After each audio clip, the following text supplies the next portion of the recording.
So welcome. I'm going to hand over to Jue. She's going to help us get started here. Okay. Hello, everyone. Good morning. Nice to see you here. And I think we have a small and intimate group here. But I don't necessarily know everyone. I'm excited to meet y'all. So why don't we start with a short group introduction here, and just to tell your names, where you're from, or where you're living this year, or where you'll be going home to, and just a little bit about your work, or why are you interested in gender in translating devotional verses. So I am Jue Liang. I'm currently a doctoral candidate at University of Virginia. I'm currently writing my dissertation on the narrative in the broadest sense about Yeshe Tsogyal, the consort and disciple of Padmasambhava, an 8th century Indian tantric master who is said to have converted Tibet into a land of Tibet, land of Buddhism, right? Land of Tibet. Anyway, so, and my work has a lot to do with the intersection of gender, devotion, narrative. So those are all topics that I'm interested in. So I look forward to talk to you about them. I cannot get this off. We should probably just keep it in there and then we'll just direct it. Okay, so a little technicality issue. I encourage everyone to speak up so we can get the best quality recording possible for posterity. So we're going to point this toward y'all. So why don't we go around the room this way? I'm Lara Breedstein. I am a prof at McGill University, live up in Montreal, Canada. And I'm really, this panel just really jumped out at me for a lot of reasons, including an abiding interest that I have in in Bhakti literature and possible influences in a Tibetan context, and how in a lot of devotional literature, gendered language, the supplicant is often female, or their voice is a woman's voice, and so I don't know. I'm really interested in just devotion, gender dynamics. I'm Ben Norris. I'm at the University of Denver, so not too far away. And I just think this is a really interesting topic. For me, it probably comes up most in my teaching, and I'm always dealing with issues of gender in my classes. I just Rita Gross's book that's been published that she was working on when she died. And I'm excited to read and use and think with other people. But it's just an interesting topic. I'm Allison Melnick. I'm at Bates College, and I'm interested in this topic because my research looks at the intersection of gender and authority and privilege in 18th century central Tibet. So I'm really interested in talking about how we construe gender dynamics in translation, and how we think about gender as an interactive social construct. I'm Holly Gailey here at CU Boulder, and I work on contemporary Buddhist literature in Tibet and issues of gender, sexuality, agency. I will be at the Poetry Translation Slam tonight. I'll be reading from the love letters that I worked on for my monograph, but now the book of translations of that source material is about to come out. And I'm really interested in the issue of cultural translation. So I recently published an article on revisiting the secret consort, the Sangyam, in Tibetan Buddhism, and looking at it mainly in the 20th century, but how it was understood and practiced in Tibetan areas, and then how it's, translating here in sort of North American, European contexts, and sort of misfiring in certain ways. And so I'm very much interested in the role of literary translation in that, as you could tell from the panel. So happy to be here. Hi everyone, I'm Miranda. I'm a PhD student at Northwestern. I study modern Tibetan literature and focus on modern Tibetan women writers. And it just so happens the poet I'm translating is a woman, and I'm interested also in the milieu of women writers around her. And gender also features prominently in her work. And she thinks a lot about, I think she's casting women as kind of stewards of Tibetan culture and focuses a lot on their everyday activities and her poems. In really interesting ways, and so yeah, I'm very interested in this panel, so thank you. Hi, I'm Janelle Ullman. I'm from upstate New York. I work for a Dharma center up there, and sometimes I'm asked to translate from text, and I'm interested in the representation of women and the best ways to try to translate sometimes tricky things, like things that might seem like slightly derogatory statements, or how to handle those types of things. So I wanted to come here in case we might discuss that. Thanks. I'm Stephanie Bassford. I'm a recent graduate of Maroubra University's MA Indo-Tibetan, Sanskrit and Tibetan language program. And my work has been primarily on the Vimalakirtanirudesha Sutra, the Goddess chapter, and the intersection of having a female embodied goddess teaching to Shariputra, and kind of the ramifications of that in both a philosophical realm and also the realm of gender studies. So. Joshua Shelton. I'm a master's student here at CU Boulder studying under Holly Gailey. My interest is in tantric masculinities. I'm really interested in gender, particularly masculinities, and the way that they are negotiated, and the power structures that are implicated in those, and sort of the privilege structuring among interactions with men, and the way that they then harness women in order to attain enlightenment. So for my thesis, I'm looking at Bapema Katang and Padmasambhava, sort of surfacing the masculinities that are at play there, and the way that he utilizes Princess Mandarva and Yeshe Tsogyal, but then also interacts with Trisong Detsen. And also just really stirred up from the panel, and sort of that ended it in the conversation on gender that emerged, and sort of just wanted to chew on it a little more. I'm Andrew Violet. I'm a master's degree student, also under Holly Gailey. I think I'm very interested in contemporary gender and how intimacy is obtained, especially in lineage transmission, wisdom transmission, teaching, the hierarchies that come with that, and then also what intimacy is in the context of gender and gender's ontological reality or not, in this context. So I'm very happy to be here. I'm Libby Palmer. I'm an undergraduate here at CU Boulder. I'm a student of Holly this semester. I'm majoring in Chinese, both for the practical necessity for traveling to Tibet and because Tibetan majors are not a thing. And then minoring in religious studies with the aspiration to pursue some sort of graduate degree related to translation and studying Tibetan. Bring this background to myself. I'm Natasha Mikles. I'm a lecturer at Texas State University. I'm really interested in also issues of tantric masculinity, but as they sort of play out in popular literature and in hell realms, and particularly with the Gesar epic. And this kind of term, I think Jeff Barstow's used the term heroic masculinity, and I think that's just beautiful. So we're gonna be talking about that today. And because Jue and I are both younger translators and junior scholars, we really envisioned this being a collaborative workshop, not so much you guys coming to learn from us, but us all learning together. And I really think that the way that the panel this morning ended so perfectly leads into what we want to talk about today, particularly this idea of devotion as culturally constructed, and devotional language as being gendered, and also the way we think about devotion and culture. So we're going to begin with a little exercise, actually.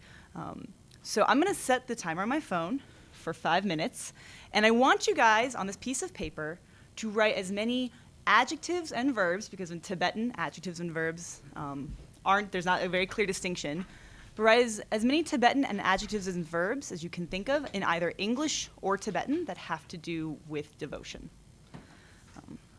So. Can you say that one more time? Okay, yes. Okay, sure. So on this piece of paper, I want you to write adjectives and verbs that relate to devotion in your mind. We're going to start by talking about devotion and then use that as our gateway into gender. And I see Jue's already got the timer going.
Guess about a minute left.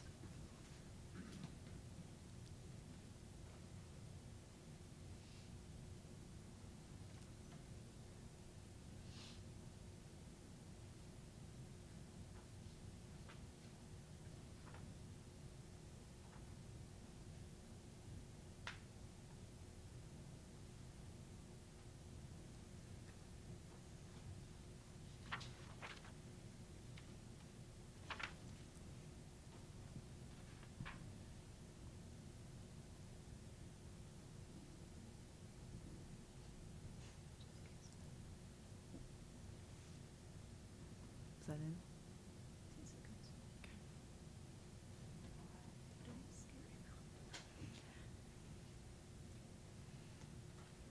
Okay, so that was 5 minutes of thinking about devotion.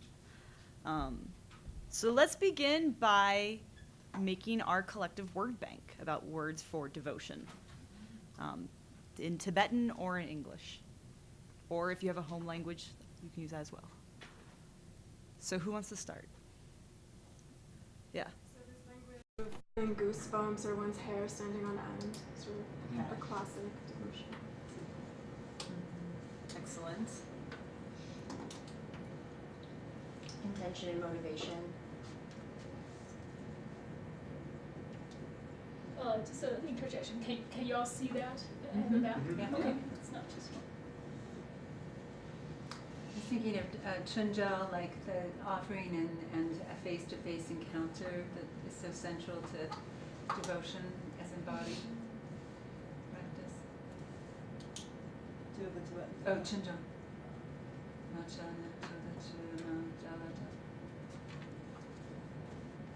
Share like connection. No, Sorry. I'll just do it in English. MCHODMJAL. Chunjal, like you go to. Oh, like, yeah, the Offer honor and your meet. face. And, yeah. Model. Yeah. Sorry, you have to do the same. And then- Jal, encounter, Mao, Jala, Jal. Oh.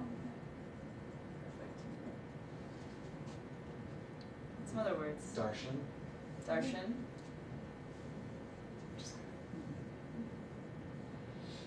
I was thinking of love. Yeah, I was surprised that wasn't the first one. Like Sewa? Exactly. Like, Sewa. or love in English and Sewa in Tibetan and whatever, as we spoke about yesterday in the panel, all of the different valences to have. So love and tewa, but whether those are the same thing. I was thinking Adoration. of Adoration. longing. Oh, yeah, that's a good one. Yeah, like that desire for connection. To be called or a calling. Okay. Maybe I'll add supplication right after because we're talking about that. Hierarchy.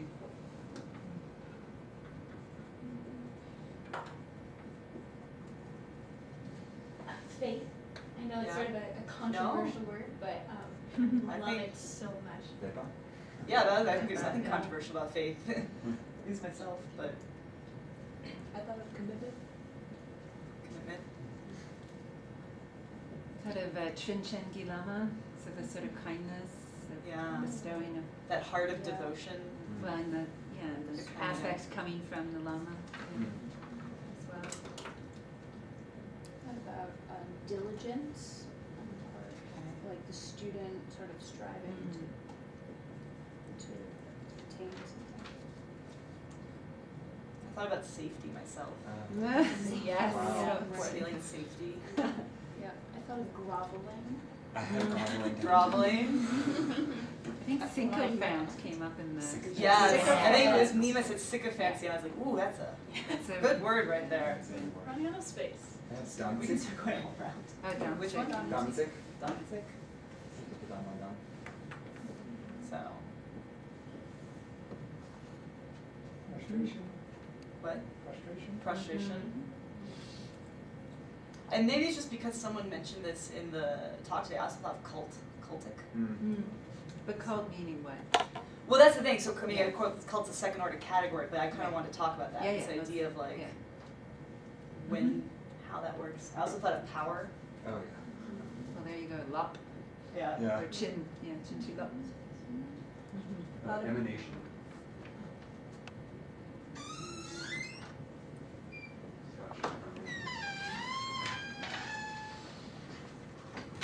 To. Toe. To. Oh. Mao Tanara to. Where's Paul? Yeah. Also passion. Do we get passion up there? Goosebumps. Goosebumps. Goosebumps. Yeah. Goosebumps. Unending. Unending or endless. Right. This is probably because of what came up in the talk, but wholeheartedness. All of that. maybe connection. So drelwa is important, like a chundrel, Yeah. a dharma connection. Drelmate relationship? Hmm? Drelmate? Or no, wait, not drelmate. Yemate. Yeah, connection like deals with like relationality. So why don't we end here, but keep your list because we're gonna do some more stuff with them. But what was this like for you guys? Thinking about the way we actually talk about devotion. I ended up actually switching over to writing down what is the opposite of devotion Yeah. to try and understand what it is, but it all felt extremely passive. The words seemed like a lot of them were passive, like humility and supplication and these things that I think is being not active. In my list, it started off with the idea of the expression between the teacher and student, then it became the identity of the teacher, and then it became the identity of the student.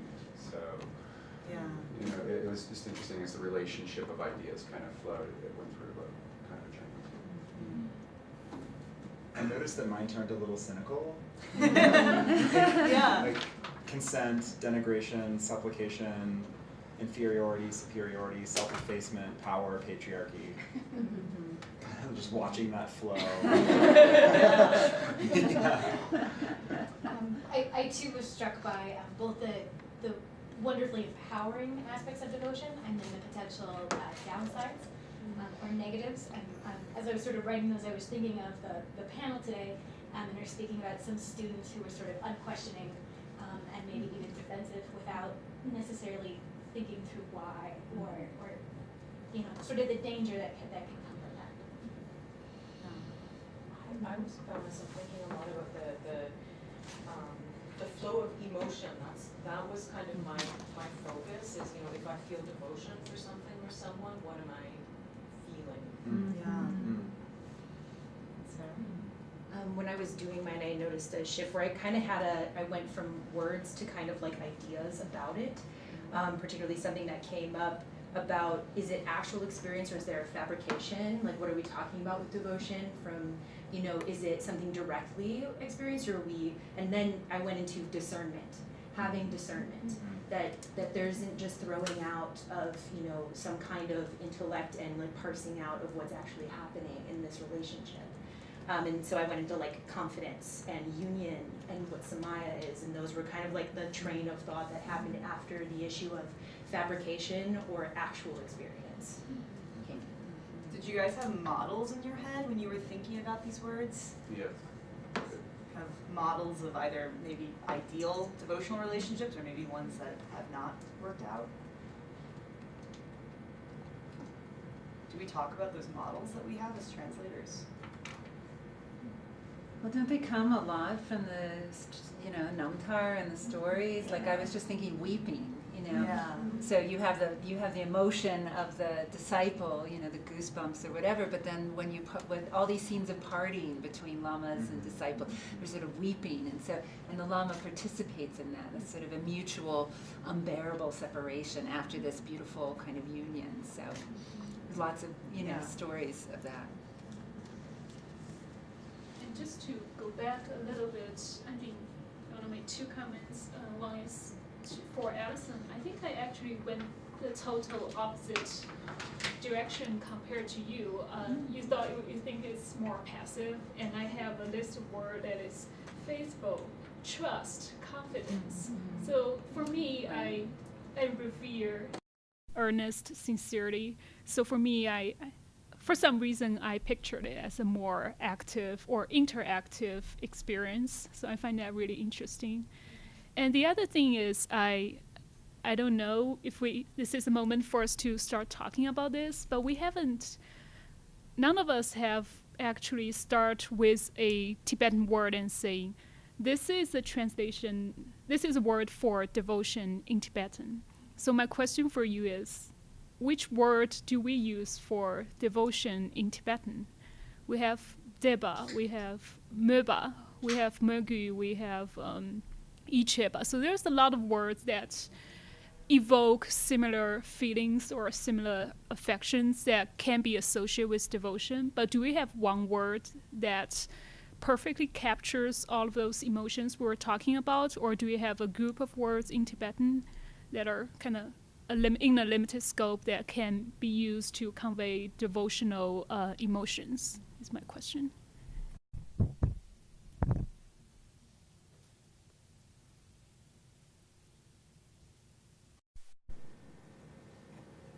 Nodding.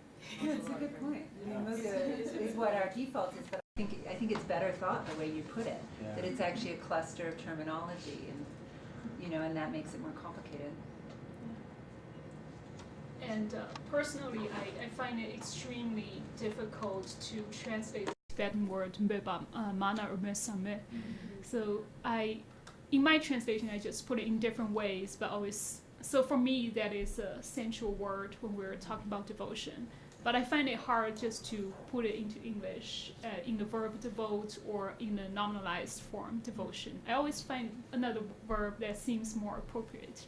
So I was wondering if what is your experience like? Wait, what do you use for that? I was going to say, can we ask what you use? Oh, I aspire for, I long for, I think those are the two more common ones. But sometimes if there's more intimacy involved, I would say I would love to, or something like a little more personal.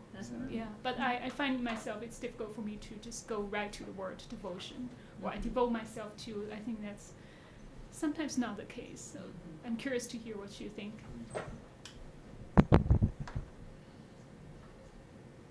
Or use the word deva sometimes.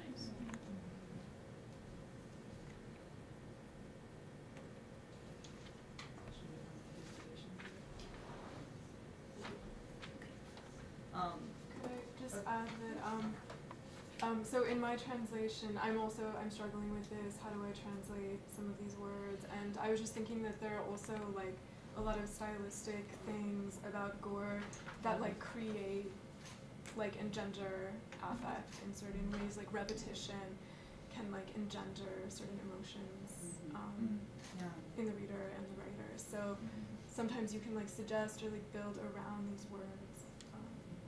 And like I think the context of the words matters too. I imagine that like every text, you have like different sort of web of associations around the word. So there's a lot to think about. Each text is kind of a world unto itself, and you have to make kind of a dictionary for that world. Yes. Or if you're building a scene, like it's like what word will capture that particular moment. Right. And I think also a point that was sort of surfaced in the panel was, I think maybe Anne Klein brought this up. Like, how does it impact us as the reader, and then as the translator?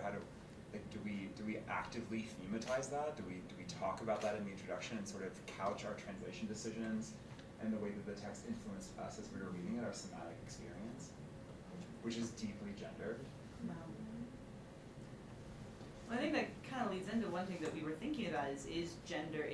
When we talk about English, because that's what our target language is, devotion gendered. It's just the idea of devotion gendered. I've never heard of a man described as being very devoted to his wife, but I've always heard of wives being very devoted to their husbands, just in the way we use that word in English in a non-Buddhist context. Well, I think that, excuse me, I think we use a man devoted to his wife in the context of sort of elevating that man as like above the rest of the slimy men, right? So it's like, oh, he's great because he didn't cheat on his wife, so he's devoted. That's so wonderful. He did the bare minimum. Look at the exceptional, right? No, exactly. It's the going rate. That concept in sociology, that the going rate for a dude is like so much lower. So it's like, wow, he didn't cheat. Oh my God.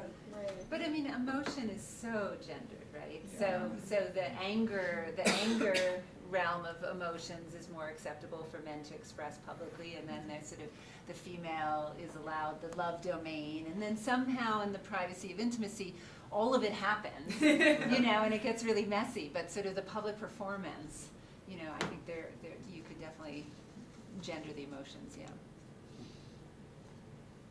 Well, why don't we move into talking about our presentations and talking about this idea of gender as it relates to devotion. So Jue's going to start first, and then I'll kind of bring up the rear.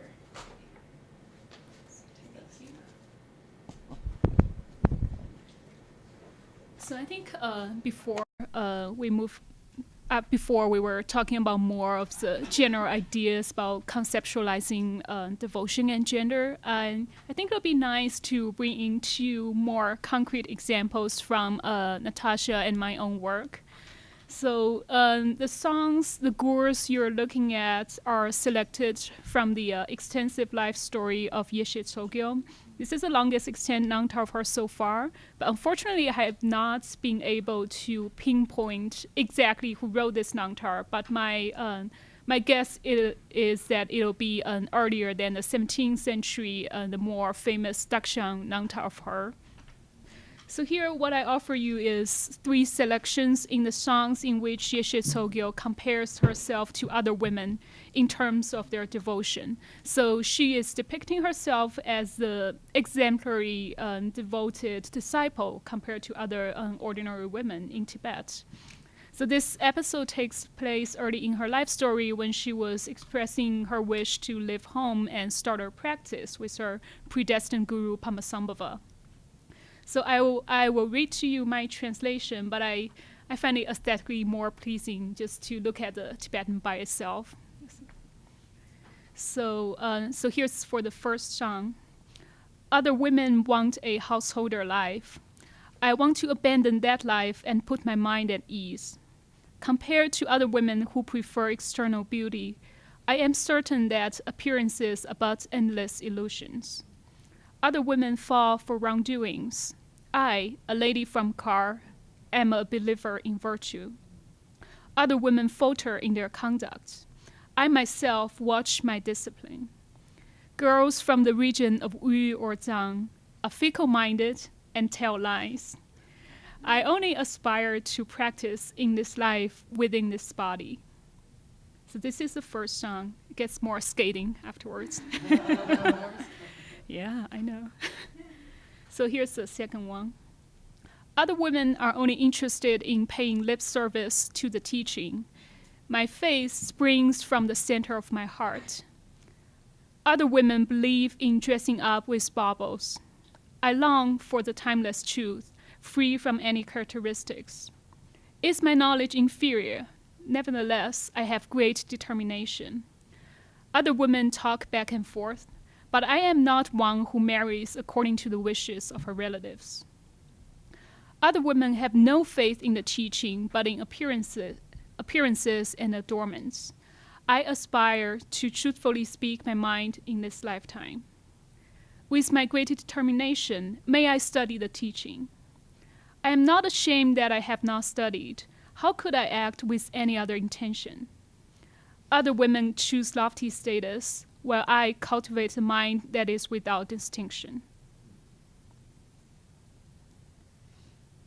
And here is the last one. Other women want a family life. I long for a life wandering in the hermitage. If I can do ascetic practices, I am happy. Other women live with material possessions. My mind is happy at the thought of giving. Other women differentiate between old and new. I am content to stay in my meditation place with the teachings. Other women show off their husbands. I prefer the Dharma preached by the victorious one. Other women delight in ornaments, bedecking themselves with white beads, blue beads, rings, and bands. I only accept cutting off my hair while going forth. I am happy when I have inferior appearances. Not heeding the teaching, other women believe in evil without even a bit of virtue. They take pleasure in killing and feast on violence without even a bit of virtue. I am only happy because my faith in virtue. Other women choose material forms. I, with my lowly body and mind, wish for the teaching.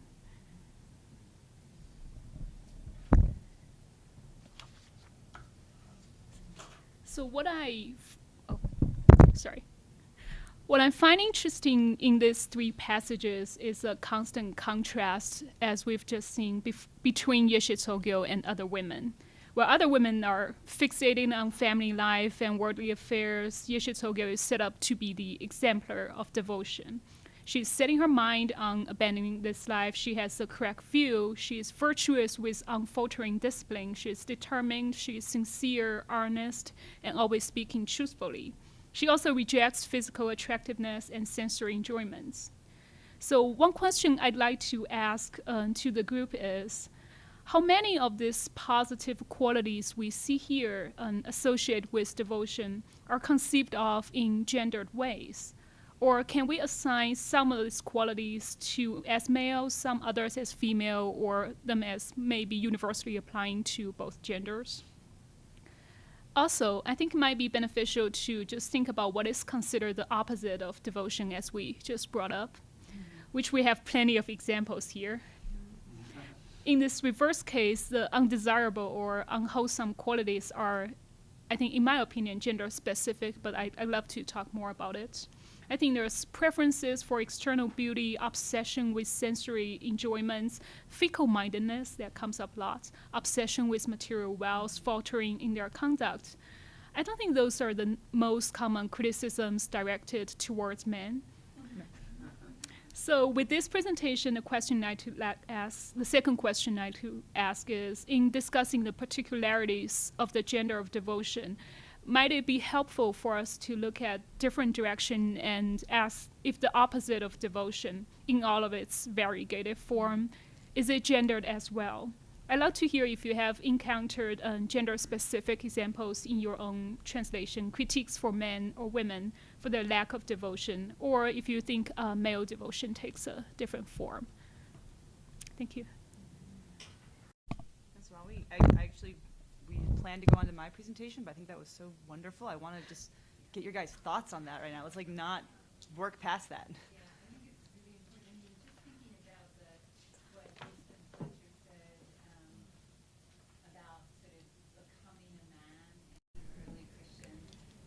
And I'm really struck here that the sort of womanhood is not only tied to vanity and materiality, but also, of course, family life. And then what she wants is to go off alone to Eritrea, right? Mm-hmm. And that's a kind of independence that is masculine. So if we think about devotion as an emotionality, then, okay, so you could think of, or a subordinate position to the guru, there's ways that it's gendered female, but here she's actually calling for her own independence and to wander freely, which is a privilege, usually, of men, male hermits. So.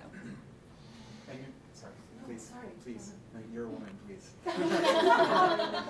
Well, one thing I just wanted to shine some light on, or just voice to be considering, is the use of binary structure here. Mm-hmm. That we are playing entirely, it seems, but to invite that we look at both, or outside necessarily of not just the feminine and masculine, their interplay, where they fall short and where it's actually not necessarily a two, right? So just to voice that, I think it would be another fun little wrench to throw in. I was going to make a really similar point. I appreciate you saying that, because I come to the study of gender from queer theory, from a queer perspective, which the comments that Wollstonecraft and Fletcher made to me were really troublingly heterosexual, and that heterosexuality is so deeply imbricated in duality, and sort of conceiving of things as being either or, instead of understanding the sort of range or fluidity or performative nature of these things, that there isn't an essential nature underneath. And so I think maybe even just urging us as we talk here to think really deeply about what we mean when we say, is something feminine, is something masculine? What actually is the referent object for that word? I think that could maybe move us in a productive direction. I also just want to speak to your beautiful translation, and thank you for sharing that with us. And just marking and flagging as I was listening to you all of the different ways that you translate me here, right? Yeah. Fall for wrongdoing, lip service, longing for, wanting, preferring, pleasure. Really a beautiful sort of range, capturing the range, but then in Tibetan it's the same word, right? So anyway, I've said enough. This raises, excuse me, the first thing that you were both touching upon, the question of the binary, male, female, or neither, or perhaps both. This is something that I struggle with in looking at historical contexts and knowing that, you know, if we're coming from modern American gender theory, we have a sense of gender as spectral, as on a spectrum, and does it make sense for us to impose that on the Tibetan, on the historical context? And that's something that, you know, I just want to throw out there as something we can potentially discuss as we're thinking about these words. I was wondering that too, because I definitely think that there is kind of an assumed binary that we're making, and I'm interested in this idea of are we really making that, or was this something that was inherent? Like, can we find examples of things that somehow transcended that binary of male female in traditional or like in Tibetan culture prior to recent times? And when Yeshe Tsogyal's trying to when she's like comparing herself to these other women, is she trying to code herself as male or code herself as something else, as something kind of independent? And the text obviously didn't mention that she was going to be a male, so maybe it would be this non-binary.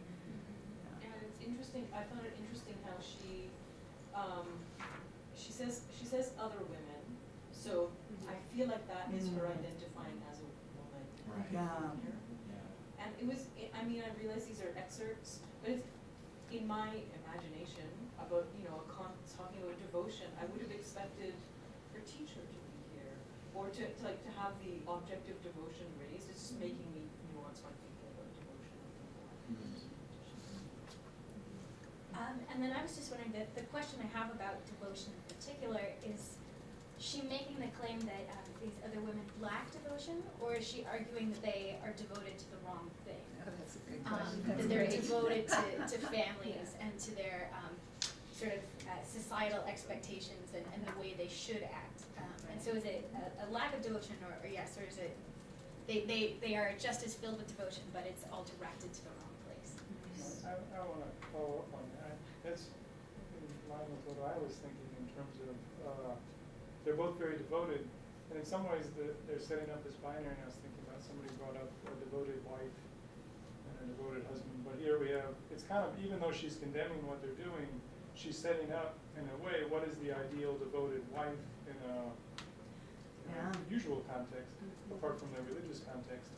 So we get almost, even though she's placing it in the negative, it's kind of saying these are the things that are usually expected of a woman, and creating gender in that way, creating these cultured gender identities, and then contrasting that with religious devotion and religious. This is entirely a self-creating process of discussing it and then creates I just wanted to point out, this is the first time that I've seen a gore where someone is elevating themselves, where a woman is elevating herself in any way, much less above other women. So I found it really interesting for that reason. And as you were reading, and as I'm reading along, I'm thinking, it's not very, feminine in my mind for her to be saying, oh, these other women are like this, but I'm better. I'm the, It's a gesture. hot stuff or whatever of like, and is there a masculinity to that action? Is it something else? Is it a gender? How do we look at that? You're like, what you're saying is, because I was listening to the translation, and it was beautiful. It was lovely, and so many little bits that I'm like, oh yes, yes. But some parts I'm like it's almost so. I can't. I have to look at this more closely to have a definitive kind of feeling about it. But it has this almost like judgment in a way, and that's kind of going to what you were saying, that these women are devoted to other things, and I'm kind of like, is that actually a way divisive to kind of holding up of or supporting women in a way? Oh. I'm curious what other people have to say, because I'm struggling with this a little bit. Well, it's so interesting because she has to separate herself from ordinary women.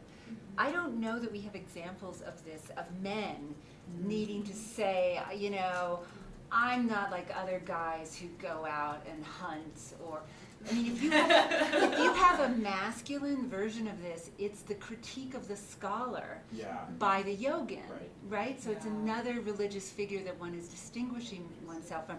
So the fact that she has to sort of advocate for not being an ordinary woman, aka possibly an unsuitable vessel for religion, you know, that is, you know, that's another interesting facet. Yeah, and I also found myself really wondering, and Jue, you had mentioned that you don't know who authored this. I think it would really be telling if we found that it was authored by a man. You know, because I think that the sort of like the construction of two ideals, right? We have like the construction of like the normative woman that loves to like put on her jewelry, and then the version that's more that strikes out and says I'm going to go off and meditate on my own and sort of construct a new archetypal femininity. A sort of religious femininity in contrast to a worldly femininity. But both of them are like neither, like it doesn't trouble either of them, right? It doesn't like complicate either of them. One thing that popped into my head listening to this was it really reminds me of this song that Milarepa sings for the women at a wedding or at a gathering, where this is from, it's translated in Drinking from the Mountain Stream. I think it's Rankin Lorje's collection of verse, but he kind of, gains a female disciple and then sings a song of shaming all the other women. And all of these features that Yeshin Sogyal is talking about other women, this is also in Milarepa's language. Well, and Joy and I this morning were discussing this kind of point of what context, because while we don't know the author, it was historically very, very likely authored by a man. Right. And so you have this kind of idea like a male, in some ways similar to the monk story that we talked about today in the panel. It's like a male fantasy of what women think about other women. Yeah, that's what I was honestly having this with some of the lines where I was like, this sounds just kind of like that back and forth constructed narrative of women needing to compete and not be supportive of each other. Like it just seemed, oh really? Yeah, it was like, I was like, I hope anyone else in this room is thinking this. And that seems so, and now it's being, I'm so glad you brought this up and that it's being addressed, that it quite possibly and statistically more likely written by a man. And that's like, okay, yeah, thank you. But in some ways, it's very, I find it delightfully human, as awful as it is, because to see that the things that we struggle with in American culture are also being struggled with in Tibetan culture, if this is in fact written by a man. Yeah. Oh, and I think to play off of that, I think it would be really interesting to compare this presentation of herself to ways that recent female politicians have perhaps presented themselves. Like, I'm not like that. Like, I will be serious, and the way that they dress, and it's trying to present sort of those masculine qualities to be taken seriously, and being questioned about their ability to have power in this case, versus being able to be a religious student. Wanting to kind of pick up on that and sort of address the question, the very important question that you raised about historical context and specificity and bringing Western categories. I think that what Andy Quinman brought up at the panel, this notion of contact, could be a really helpful hermeneutic to notice that we share, like the contact that we share, the sort of like human dimension that we share, can be a sort of springboard for drawing comparison and thinking more critically. And I think that while we can't impose our categories and do that sort of like white colonial thing to a text or to a group of people, what it can do is surface all of the places in the tradition that are ambiguous and where there's multiplicity and where there's confusion and our tendency as Western readers to maybe gloss over that or to miss it because we're not attuned to those things, because we're just expecting the reiteration of the same thing. And also, if we take into account male authorship, this is the construction of the exceptional woman. Right. The exceptional woman has to be distinguished from womankind. So in like Kondo Tarilamo's Namtar, contemporary female master, there's just one line. It's just, she is, what is it, how does it go? It's something like, she is just, doesn't have any of the faults of ordinary women. And they're not even spelled out, it's just presumed. And so there's only a certain special women that get into the religious elite. And the other ones, just by default, are disqualified. Wow. But an interesting thing is if this was authored by a man, she is not contextualized in the form of masculine desire. Right. Getting back to Laura's point, or That's Liz, good. also getting back to Laura's point, that she does keep saying she's not dropping her womanhood. She's still saying, I think that comes up real strongly in the last line. Como lumen semen chuchitu. I'm still this, that aspect she's not dropping. Yeah. She's still right. complicates our ideas of womanhood in Tibet. Yeah, so I think I'll just offer one last line of comment. I think judging from my own reading of the colophon of this Nangtar, it mentioned someone named Dorje Lingi Pup. So it's a descent of Dorje Ling, which I'm not sure who he is referring to, but like we all agreed, there's a 99.9% chance it is a man. So just throw that in there. So just to, and I think in order to give enough time for we to look at Natasha's examples, I think we should probably move on to a different demonstration of masculinity versus femininity in the Desar epics. Keep these ideas in hand. We're going to move from this incredibly beautiful translation that Jue did to my the dissertation I did for my or the translation I did for my dissertation. So it has not been really polished. It's going to be very, very rough. So I hope that you guys will be okay with that.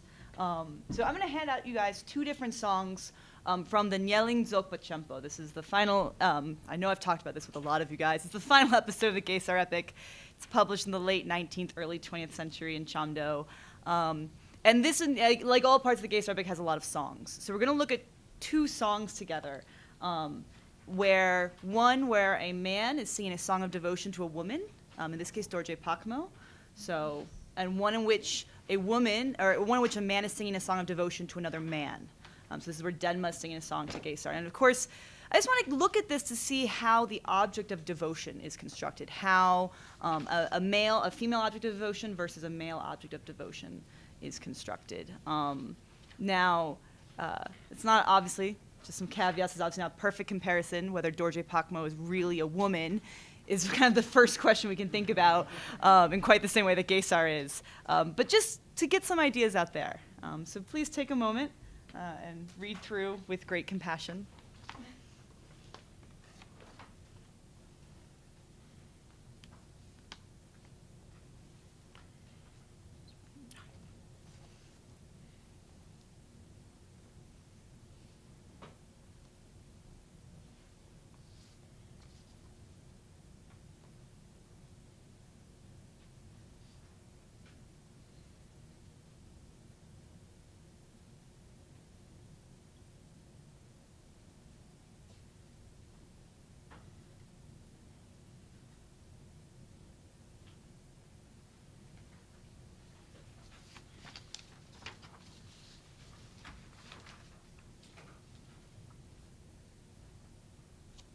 Just realized on the first page of the second song, one of my abbreviations is in there. So SC is Supreme Conqueror.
be both. They're primarily in comparison.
It seems like we might be getting to a point that people have gotten through.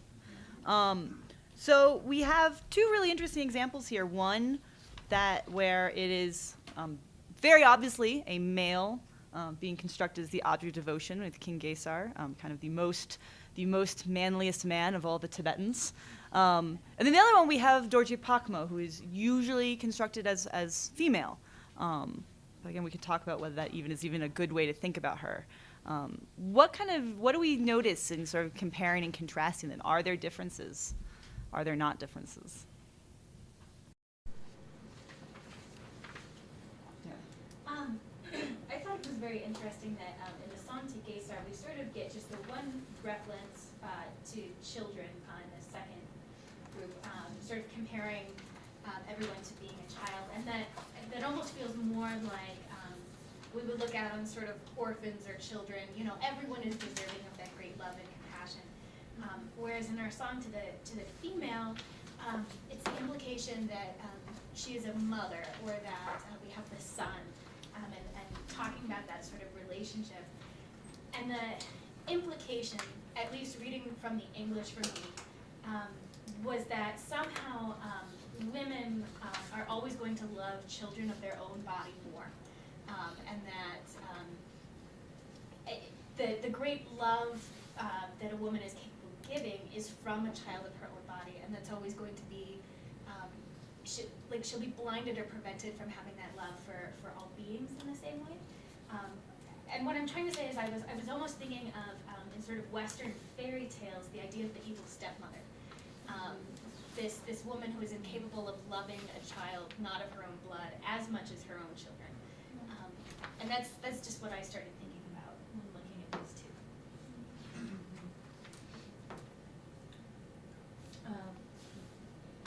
Between the two, I got the sense, more so from the song to Gesar, a stronger sense of protecting, protector, like, please protect me, like, I need help, like the performance helplessness.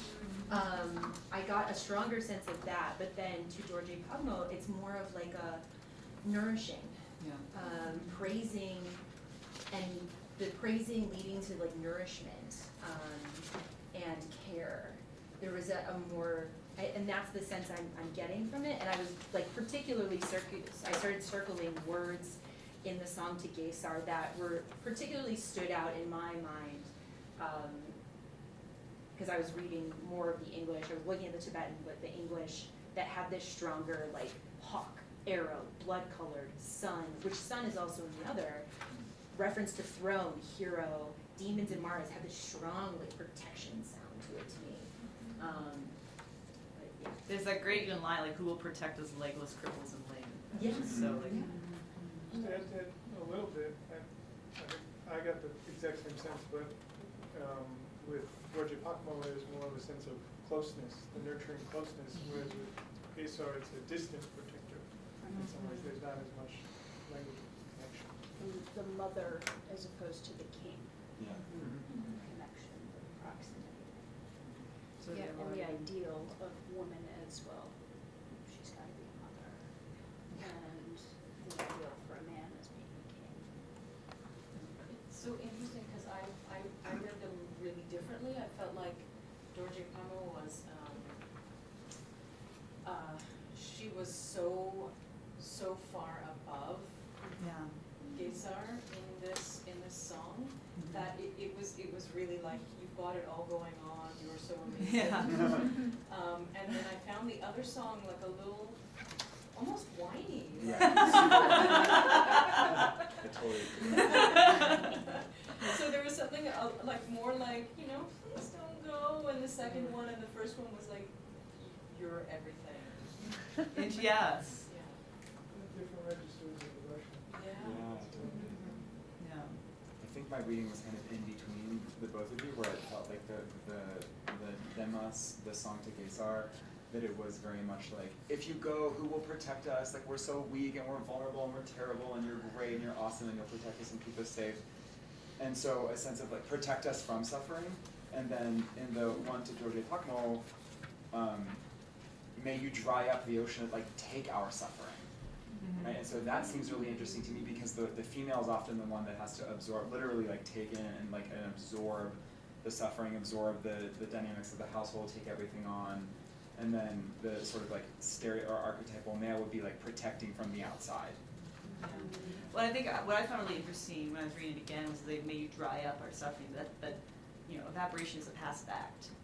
So just by existing, like, she will somehow make this happen. Whereas Gesar seems to be a lot more active in what he's doing to help the Limpas. I mean, it's interesting because she does purify and consecrate. It's true, So yeah. So she's doing active things. She is sanctifying, but it is interesting that, yeah, as Allison was saying, you know, she's doing that in her capacity as mother, which is one of the exalted female roles.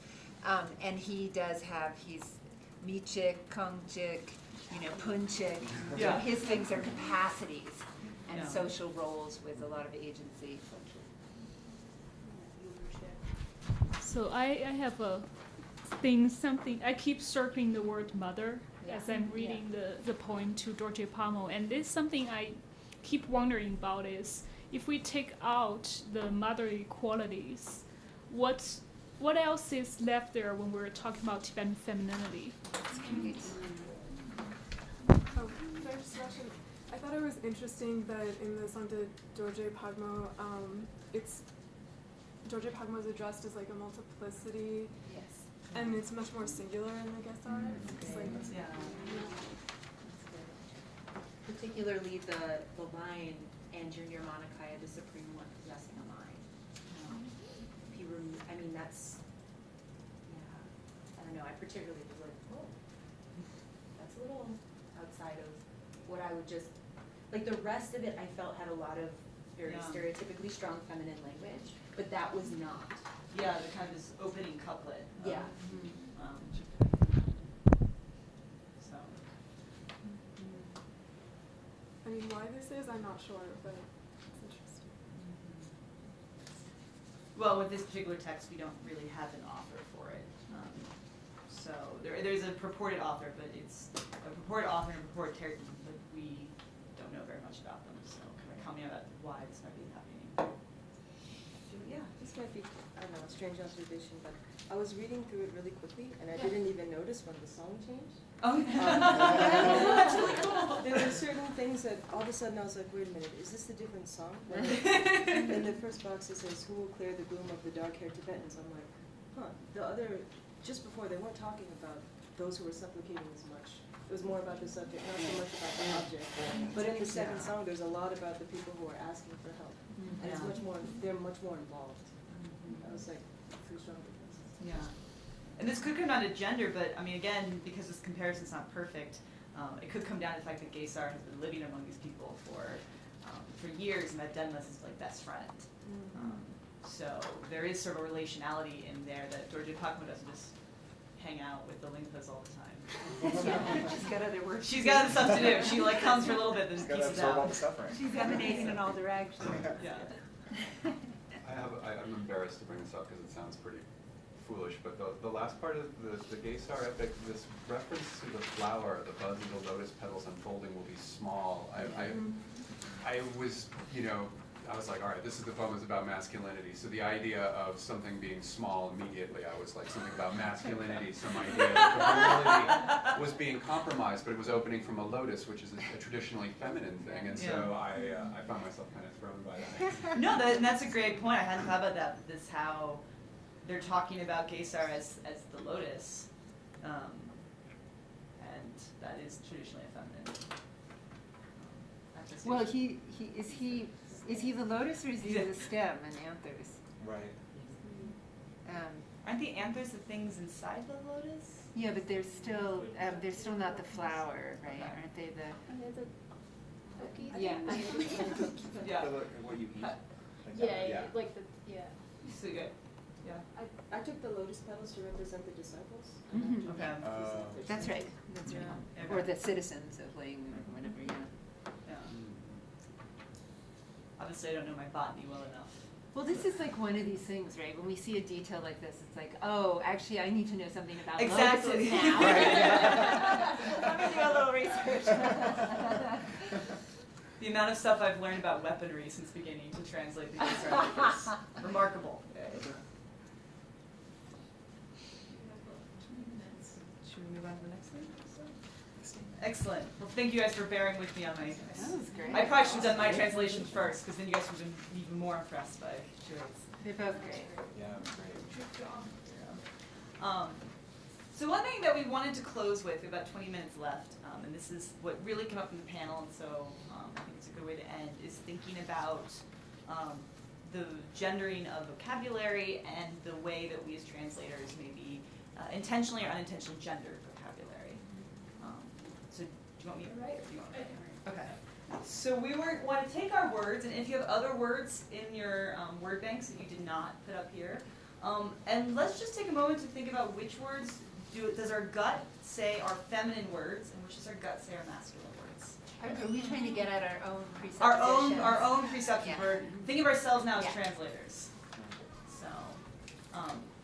But I mean, our cultural presuppositions, not the Yes. connotations in the Tibetan. Yes. Uh-huh. So our cultural presuppositions. Yeah, the Tibetan mirror, obviously. I just like writing Tibetan. Yes. I put power under Paul. Under Poe? Yeah. Shin, yeah. I think, and Holly brought up love is kind of the domain women in the way that we think of it in English. Love and passion. I think we tend to put longing and adoration in the feminine. Pretty much all emotions that aren't anger. Right? That's the only one that women aren't allowed to have, and that's the only one that men are allowed to have. Well, it is so interesting how cross-culturally, the devotee is gendered feminine. I mean, you see that in so many different Indian religious traditions and other, St. Francis. There's just so many, so much cross-cultural resonance. Hierarchy, I think, of masculinities. And cultic. With masculine. Do you want to talk about culture? Wait, I had a question mark. I mean, I don't think there's anything. I think I thought it was very interesting when Heidi mentioned the kind of how it can move into cultic, and I immediately, because I have a colleague that does work in new religious movements, my kind of head went up and was thinking about how I think often we think of things moving into cultic with men at the object of the center of the cult, sort of women at the outside. You know, we didn't put it up there, but now that I'm thinking of masculine versions of devotion, loyalty, Yeah. Loyalty, and that's oath definitely- taking, those are kind of. Definitely masculine. And I thought, I maybe I'm the kind of weird one, but I thought of lust as sort of part of devotion, or something that is in that sphere, or sometimes in contradiction to it. I would think of that as feminine. In our cultural frame? Why is lust feminine? Yeah, I was I gonna think say that's that. like I think that's masculine. Yeah, I think there's two, honestly, like, two different ways that if I had to think of it in kind of masculine terms and Yes. feminine terms of what that looks like in our cultural context, and then, I mean, in a different cultural context, it could be completely opposite, actually, Yeah. or completely one-sided. Lust is tricky. Yes. Well, I think in monastic traditions we often see, I mean, sort of even cross-culturally, we see that if there's a vow of celibacy, then lust is often attributed to the woman. Projected, And it's yeah. projected onto the woman. It's like, you are the bad thing. So we can maybe put that under masculine. The one who's provoking the lust must be the lustful one. Of course. Or like the sleeping monks that you talked about earlier. Thank you, that was a really, Yeah. I remember talking about that in class. Yeah. Well, maybe I think under female I would put obsession. Maybe that was obsession. I was thinking along the lines of lust, but more just like attraction. Attraction. Yeah. Mm. Would you see that as male or female? I think both. I think Yeah. people are attracted to the teachers. Actually, like a corollary question is, are any of these just gender neutral? Or Right. do all I of was them hoping have for a a kind middle of? step. Yeah. Longing felt gender neutral. to me. Yeah, so that's, I think, important to create a third, Yeah. a middle category. Should we call it Uma? Like homo. Yeah, the Oh, yeah. longing, yeah. darshan feels both to me. Yeah. Right, that longing for face to face, Yeah. Yeah. goosebumps, both. Goosebumps, yeah. What about groveling? Groveling feels masculine to me. Yeah, I feels- think of like groveling husband. Or like groveling for your life, like, Yeah. oh, don't kill me. Well, I think it's great we're bringing up these examples because we, you know, our language is so culturally constructed. When we think of groveling, we do have in our head groveling husbands. And It's the really reason wise. I think that maybe is because it's the performance of to abase oneself, right? Uh-huh. And that men need to perform that. Because women are already abased. Yeah, because women are already lower, so Yeah, men that's have great. to demonstrate their abasement, I think right? that's a really good point. Yeah. That, I mean, I hate to Okay, we'll put vocalize groveling that. under Yeah. that. But I think that is why groveling seems masculine somehow. I mean, that actually raises the question of prostrations altogether, you know, Yeah. because it's a very hierarchical act, and is that what it is, you know? That need to submission. Yeah. I think that's masculine, submission. Women submit to your husbands? Yeah, but it's a masculine rule, Yeah. Yeah. like enforced, right? It's in a patriarchal construct. Safety is kind of both. Yeah. There's like this, like if we look at just like from the Gesar, you know, the safety of Dorje Pagnol, Yeah. and the safety of Gesar, and two different kind of ways of looking at them and being safety. Yeah. So- diligence on the surface feels masculine. I think if you start thinking about it, you know, you can start to see it being really applied to sort of feminine gender roles, but yeah, on the surface it feels very masculine. Tricky. Yeah. I was gonna say aggression, like aggressive devotion. And I was thinking about in the Gesar when he says, I'm gonna tear my heart out. Yeah. Oh, yeah. That kind of, Really visceral.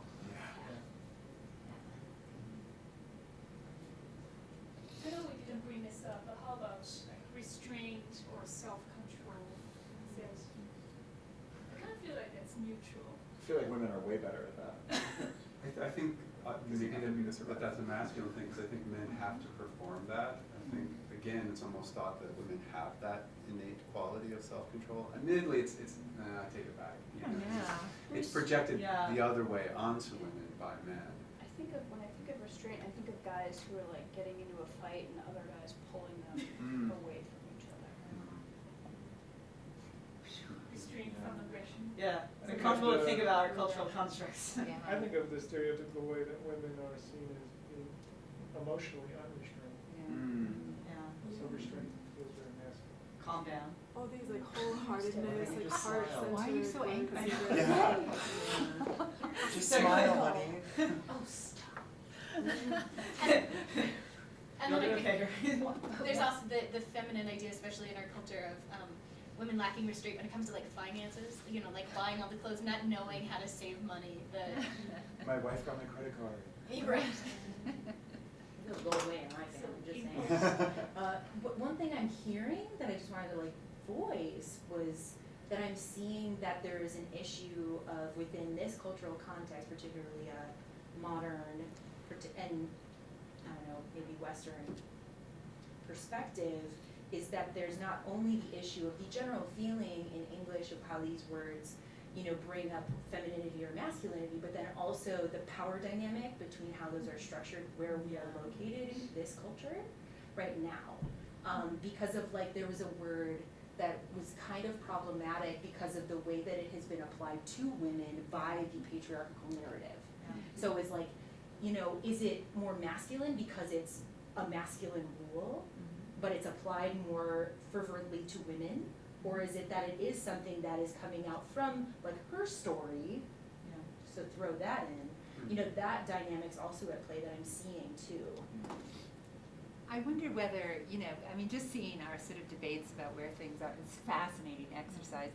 You know, how much our presumption of the gender of the speaker or author influences our word choice in translation. So another cool exercise would be to have a verse where you don't know the gender of the speaker that is very emotive and devotional, and then to see, oh, if you said, oh, this is a man, if the language of the translation would change, or if you said it was a woman, you know?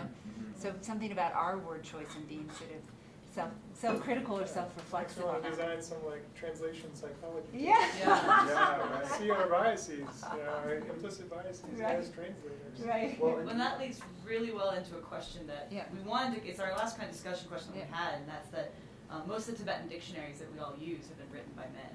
Right. And does this present a problem when we're trying to make translations, kind of building off that idea of if we assume that this text was written by a man or written by a woman, how does it work with our dictionaries, and what kinds of assumptions have they made about the way language is used? I really appreciate that, because one thing that as I've like matured in my very still amateur knowledge of Tibetan, and to be able to go to the source text to realize all of the gender decisions that translators make that are not there, right? It's sort of like disambiguating the text and creating gendered hierarchies and structures that are actually not present in the Tibetan, or actually ambiguating a text that wasn't ambiguous because of our own presumptions about how people operate.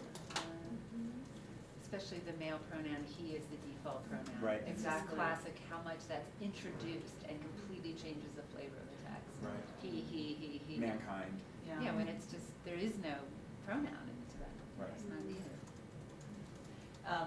At the recent International Seminar for Young Tibetologists meeting, Renee Ford gave a paper, and she included a lot of her own translations, and she had made the decision to use she, and it was interesting how immediately my gut kind of had this jump of being like, is it she in the text, and I kind of had presumed a he, and we talked about it afterwards, because as a historian, I had my historian hat on, I'm like, well, most of these people would have been men, but she was making the point that this is a living text, a living tradition, as they brought up in the panel, as brought up during the panel, most of Western Buddhists are women, and so why shouldn't it be translated for a female devotee? And it was a very interesting kind of moment to realize my own assumptions about the kind of point of translation. I know that I've been talking a lot, I'm aware of that, and that really brings something that I wanted to ask you about in your response on the panel to, what was it that you said, that this is just the way, this is what it says and this is how people behave, and sort of like stepping back, I find myself wondering about the political dimensions of scholarship and our responsibilities and our roles, and taking on translation and recognizing that these are still living documents, that this is a live tradition, and just holding that curiosity around what is our responsibility, and as Buddhism is breathing life into there is the sort of interaction with the West, I don't know how to call that. Where is our allegiance as scholars, and what's our responsibility? I find myself really chewing on that and wondering, in the decisions that we make as translators, what are we closing off, what are we ignoring, and what sorts of ambiguous peoples and positions and bodies get erased in the decisions that we make. I have no idea how to answer that. That's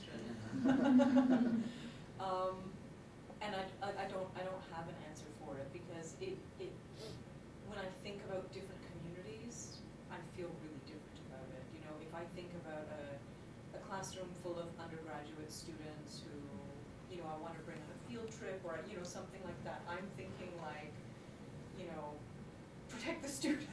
And, you know, like there's that kind of protective part there. But then when I'm thinking about my love for the traditions that bring all this meaning to my life, I think like I want to protect you. I want everything beautiful that I see about you to come across. Yeah. And so it really depends what context I'm in, and I don't know if there's a decision I can make, because I don't understand what's going on in this world. Because we're embodied beings, and we're embodied beings inside a box, and that box is, you know, kind of where we can't think outside that box, or it's hard to kind of move beyond that. It's hard, and then I think, I mean, one of the cool things about having like a foot in many different worlds is that we can make ourselves comfortable in many different boxes, and then we perform according to the context that we're in. And then what happens in a scenario like this workshop where all the lids are off all the boxes? Who are we, and where do we position ourselves? It's really, really difficult. But I don't want to ever make the mistake of feeling like, you know, I'm just the translator. Like I don't think there's anything neutral about what I do ever. But I don't know, maybe just being aware of the choices that I make in the different contexts that I'm in is a start. I don't know how other folks think through these things, or if you have a response to share. Well, I was thinking about what Holly was sharing, which felt so compelling to me around crafting our culture, that we have to like create a culture, and that it's an active process, and establishing those, like, I think what Holly was saying, when the danger of when cultural norms aren't cultivated, and when boundaries fail to be established, that was sort of where I was going with that, and I was wondering maybe if Holly had any thoughts. I want to hear from these guys. I wanted to mention that this has come up for me. I'm trying to translate the word lagya to describe Milarepa's mother. And so I'm trying to figure out whether that word has a positive or negative connotation, because I think that, so like Tibetan readers are reading this poetry, and so like I'm planning to go interview people and see what their responses to poems are, and I feel like really surrendering to like a native reading is really important there, because I really have no idea what is intended. So You mean laja like loyalty? Or what's the spelling? Let me grab it. This is. By the way, I just want to support your idea of bringing passages to readers for their response. That's just that kind of, you know, wedding of textual study with ethnographic study is really so important. Yeah, and this could be misspelled. Lagya. It's this at the bottom. Oh, I see. Yeah. Yeah, that's laja, isn't it, loyalty? You've got pride there, but I think it's. Oh, could be okay. loyalty. I guess whoever I was translating with wasn't sure how to. Okay. I mean, I'm not looking at the context, but just the term. Oh, And, thank you. That's I'm really just- helpful.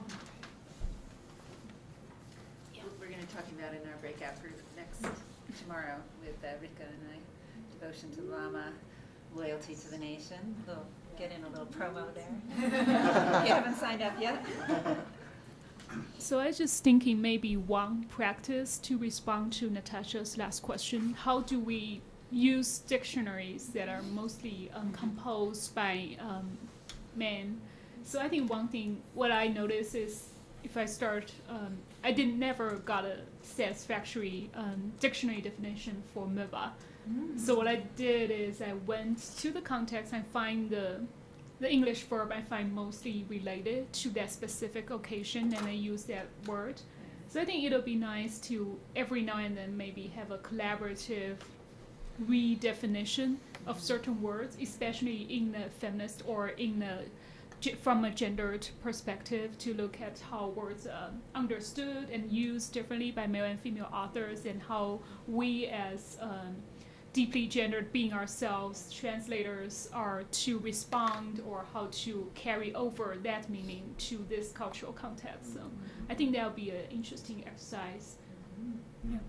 Do you know what the Dzogchen Chenmo says? The definition, like what is the definition in Tibetan of meva? I think it's, I might be wrong, but I think it's, and someone might, if I have that online dictionary, probably do it faster than me, but I think it's a synonym of deba, so that's